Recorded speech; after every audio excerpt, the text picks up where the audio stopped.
Start करते हैं इसका second part 2a minus 3b का क्यूब, फिर से आइडेंटिटी क्योंकि माइनस का साइन आ गया। देखिए हमने a प्लस बी प्लस सी के लिए माइनस का साइन सेपरेटली नहीं किया था, लेकिन यहाँ पर हम माइनस के साइन की आइडेंटिटी को ज़रूर करेंगे। कौन सी आइडेंटिटी होगी, पहले हम अंडरस्टैंड करते हैं। जब हमारे पास a माइनस बी का क्यूब था ना, तो हमारे पास साइन क्या था। जब a माइनस बी का स्क्वायर था ना, तब क्या था। और अब अगर a माइनस बी का क्यूब है तो फिर हमारे साइन के अंदर चेंजेस क्या आएंगे, ताकि हम दोनों आइडेंटिटीज़ को सही तरीके से यूज़ करें।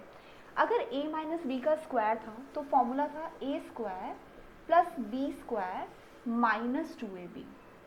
तो आप कह सकते हैं कि यहाँ पर अगर स्क्वायर था, a माइनस बी का स्क्वायर था, तो एक की जगह पर माइनस आना था।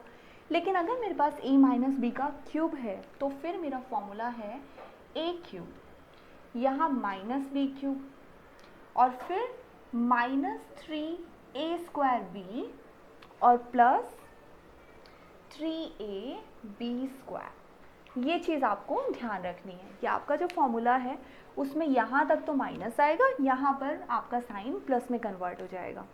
इसी आइडेंटिटी के बेस पर हम अपना नेक्स्ट क्वेश्चन सॉल्व करेंगे। जल्दी इसको नोट कीजिए। चलिए आप सॉल्यूशन स्टार्ट करते हैं। 2a minus 3b and we have whole cube.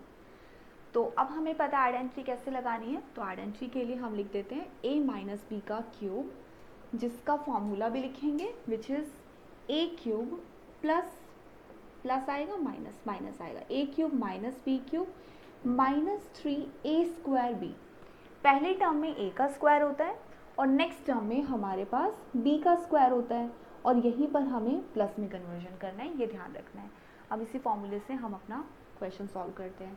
a cube का मतलब हुआ हमें 2a के ऊपर ब्रैकेट के साथ क्यूब लगाना है, ठीक है, माइनस b क्यूब का मतलब हुआ 3b और इस पूरे के ऊपर क्यूब माइनस 3 लगा दिया। हमें a का स्क्वायर करना है, a का स्क्वायर यानी कि 2a का स्क्वायर करना है, तो ये भी लिखेंगे 2a का स्क्वायर इंटू b का मतलब हुआ 3b। अब हमें इसमें साइन अलग से लेने की ज़रूरत नहीं है क्योंकि हमने साइन के अकॉर्डिंग ही फॉर्मूला लगाया है। तो ये ध्यान रखिएगा कि अब हमें साइन को यहाँ पर माइनस का लेने की ज़रूरत नहीं है। अब प्लस का साइन 3a की जगह हम भरेंगे 2a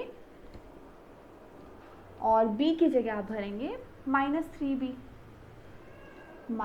3b और इसके ऊपर एक स्क्वायर b। बस इसको सॉल्व कर लेंगे और हो गया।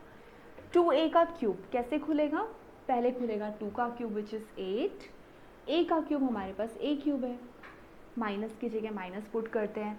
3 का क्यूब यानी कि 3 3 ज़ा 9, 9 3 ज़ा 27, तो 27 और b का भी क्यूब 27b क्यूब माइनस, पहले हम इस स्क्वायर को सॉल्व कर लेते हैं और इस 3 को यहाँ पे मल्टीप्लाई कर लेते हैं, ठीक है।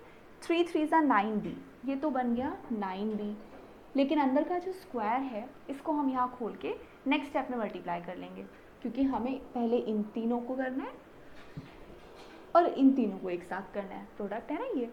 तो यहाँ क्या होगा, 2a का स्क्वायर अगर खुलेगा तो बनेगा 4a स्क्वायर, राइट। अब इस वाले को कैसे सॉल्व करें, प्लस जो स्क्वायर खुलेगा उसको अगले स्टेप में सॉल्व कर लेंगे। हम इसको पहले मल्टीप्लाई कर लेते हैं। 3 और 2 मल्टीप्लाई हुआ 6a, तो ये बन गया आपका 6a। अब ये जो पार्ट है इसका जब हम स्क्वायर खोलेंगे तो माइनस 3 का स्क्वायर तो बन जाएगा 9 और b का स्क्वायर b स्क्वायर ही रहेगा। अब हम इसको सही से लिख लेते हैं। आपके पास बचा 8a cube minus 27b cube minus, अब हम इनको मल्टीप्लाई भी कर लेते हैं। 9b को अगर हम 4a स्क्वायर से मल्टीप्लाई करें तो एक्चुअल में हमें सिर्फ 9 और 4 को ही मल्टीप्लाई करना है ना।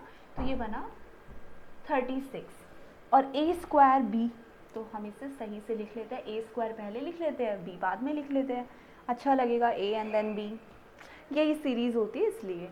और नेक्स्ट में क्या करें, प्लस 6 और 9 मल्टीप्लाई हो जाएंगे यानी कि 54 a b स्क्वायर, ठीक है।